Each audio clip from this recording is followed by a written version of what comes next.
kids, it's Aunt Molly. How's everybody doing today? I want to tell you something I got done today. Now, I got Raggedy a full outfit made, and I also made her some pantaloons. I know, aren't they cute? This is what little kids wore under their dresses and stuff before they had underpants. Not to be gross or anything, but that's Victorian underpants. But all the pictures you see of Raggedy Ann, she had on pantaloons, not, just regular panties. So anyway, I saw an interesting thing in the news that April 2nd was the 100-year anniversary of Raggedy Ann. Isn't that cool? So that was really neat to see. But anyway, I'm not going to do a Raggedy Ann story tonight. I'm going to do another Grimm story because I thought it was interesting looking. But I'm probably tomorrow I'll do a Raggedy Ann story. I also went to the post office today and got some really pretty stamps that had flowers on them. That was neat. But I spent the weekend making masks, and I sat so long that my tushy was actually tired from sitting so much. So I'm gonna cut a bunch of masks tonight, and then I'm gonna sew them tomorrow. I think I'm gonna go to bed early. I didn't rest very much on Easter, etc. So anyway, doesn't Raggedy look cute? This was my fun project for the weekend, was to make her, I repurposed her little pinafore and the center of the little doily I used, and then I made her a little Victorian collar just like mine. Isn't that fun? Yeah. Anyway, okay, so now, without further ado, here's our story. The straw, the coal, and the bean. Oh, you know what else I did today? Sorry, scratch that. You know what else I did? I saw Harry and Bee. I drove by their house and went and said hi to their mom, Valerie, and I got to see the dogs. But Philadelphia, the dog I'm most close with, wouldn't let me touch him because I had on my rubber gloves. He wouldn't let me pet him, but Ravenna let me pet her, so that was good. Anyway, okay, so the straw, the coal, and the bean. So I was really glad to see them. I keep diverting. I was really glad to see them, but I was really, I realized Sunday that I missed all my kids. I miss my kids. I miss seeing you. Now I've got all your pictures from your Christmas cards on my bulletin board, so I'm able to look at your cute faces and think about all the fun we had and stuff. But yeah, I miss you guys. So, okay, now I'm really gonna read this story for real. Okay, ready? Okay. The Straw, the Coal, and the Bean by the Grimm brothers. And we hope it won't be too grim this time, okay? All right. In a village dwelt a poor old woman who had gathered together a dish of beans that she wanted, I'm trying to see if I see it better with my glasses or not.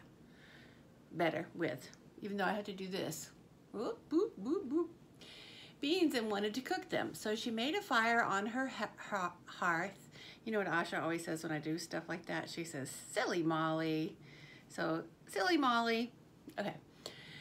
Beans, and she wanted to cook them. So she made a fire on her hearth, right? Hearth, that's a fireplace. See, they didn't have stoves back then. They cooked on their fireplace. Is that crazy or what? Okay. She made a fire on her, you're saying, get to the story, Molly. Okay, no problem. No problem. Salute. So she made a fire on her hearth, and that it might burn the quicker, she lit it with a handful of straw. When she was emptying the beans into the pan, one dropped without her observing it and lay on the ground beside a straw. And soon afterwards, a burning coal from the fire leapt down between the two. Then the straw began and said, "Dear friends, from whence do you come here?" The coal replied,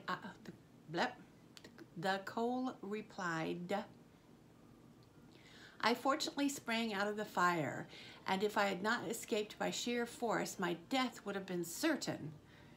I should have been burnt to ashes." The bean said, "I too have escaped with a whole skin, but if the old woman had got me into the pan, I should have been made into broth without any mercy like my comrades." "And would a better fate have fallen to my lot?" asked the straw. "The old woman has destroyed all my brethren in fire and smoke. She seized 60 of them at once and took all of their lives. I luckily slipped through her fingers." But what are we to do now, said the coal. I think, answered the bean, that as we have so fortunately escaped death, we should keep together like good companions, and lest a new mischance, that means bad things, happen, chance should overtake us, we should go away together and repair to a foreign country. To repair someplace means to go, leave, to go. The proposition pleased the two others, and they set out on their way together. Soon, however, they came to a little brook, and as there was no bridge or footplank, they did not know how they were going to get over it. The straw hit on a good idea and said, I will lay myself straight across, and then you can walk over me as on a bridge. The straw therefore stretched itself from one bank to the other, and the coal, who was of an impetuous disposition, it means he took a lot of chances, tripped quite boldly on the newly built bridge. But when she had reached the middle and heard the water rushing beneath her, she was, after all, afraid, and stood still and ventured no further. The straw, however, began to burn, broke into two pieces, and fell into the stream. The coal slipped after her, hissed when she got into the water, and breathed her last. The bean, who had prudently stayed behind on the shore, could not but just laugh at the event, was unable to stop. This is weird, okay, and laughed so heartily that she burst. It would have been all over with her likewise if, by good fortune, a tailor who was traveling in search of work had not sat down to rest by the brook. As he had a compassionate heart, he pulled out a needle and thread and sewed her back together.